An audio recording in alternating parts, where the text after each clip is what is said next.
Pak Arief, untuk produksi padi, Indonesia tuh sudah mencapai mampu memenuhi kebutuhan dalam negeri ya, kalau tidak salah.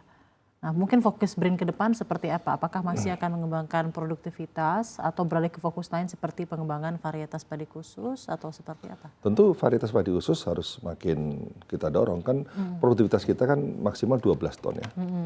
Milik IPB 10 ton, yang Sidenuk milik BRIN ya, milik Kementan juga ada, bagus juga. Nah, saya kira ke depan ada kebutuhan misalnya varietas yang sudah ada misalnya bagaimana varietas kita tahan salinitas. Ya. Tahan salinitas. Nah, kemudian tahan apa lagi? Tahan apa lagi? Tahan hama.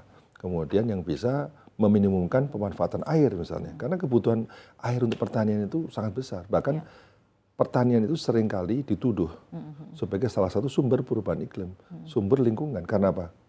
Karena hasil data 70% pemanfaatan air itu sebagian untuk pertanian. Jadi pertanian itu dianggap boros air. Pertanian itu dianggap prakteknya bisa menyebabkan emisi. Nah inilah tuduhan-tuduhan ini harus kita jawab dengan riset. Bagaimana kita hadir dengan temuan-temuan yang membantah itu semua, bahwa pertanian kita ramah terhadap perubahan iklim, rendah emisi, dan seterusnya. Bagaimana cara menangkal narasi-narasi yang salah, Pak, mengenai pertanian dan lain-lain? Itulah, kalau kita tidak bisa hadir dengan karya nyata, sulit untuk menyangkal. Hanya dengan karya nyata, hanya dengan inovasi, kita bisa sampaikan kepada publik. Pertanian itulah penyelamat iklim. Penyelamat masalah iklim. Baik. Nah, kira-kira Pak BRIN ke depannya seperti apa? Akan menggandeng mungkin ya perguruan tinggi, badan riset, lalu juga industri swasta, pelaku industri swasta.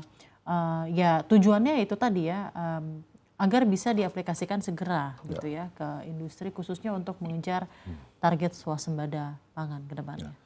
Kami sudah bertemu dengan Kadin. Sudah ketemu dengan Ketua Umum Kadin.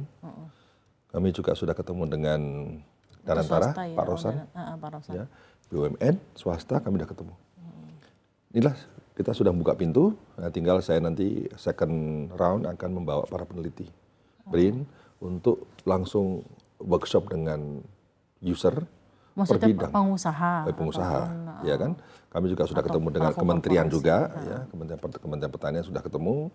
Nah, tinggal nanti saya juga dorong masyarakat seperti masyarakat petani, masyarakat muda ikan. Saya dengan komunitas produsen udang sudah bertemu. Kan mereka menyampaikan, saya butuh riset ini, saya butuh riset ini. Jadi sebenarnya yang harus kita buka adalah ruang-ruang komunikasi, termasuk dengan perguruan tinggi, karena BRIN tidak bisa sendiri. Nah, sehingga kita ingin mendorong kolaborasi riset antara BRIN dengan perguruan tinggi. Skema-skema riset yang ada nanti sebagian akan berbasis pada roadmap riset yang sudah kita buat, kemudian sebagian kompetitif, sebagian top down.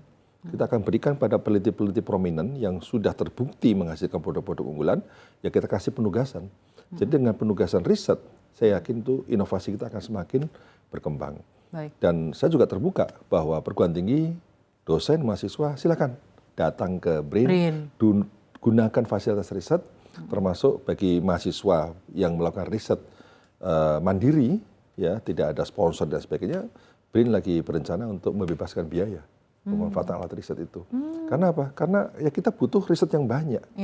Butuh riset yang banyak, kita butuh riset yang kuat, sepanjang proposalnya bagus, sepanjang ide-idenya luar biasa, dan kolaborasi dengan BRIN, why not? Kita bebaskan. Supaya apa? Supaya semakin banyak orang yang datang ke BRIN, manfaatkan alat-alat BRIN.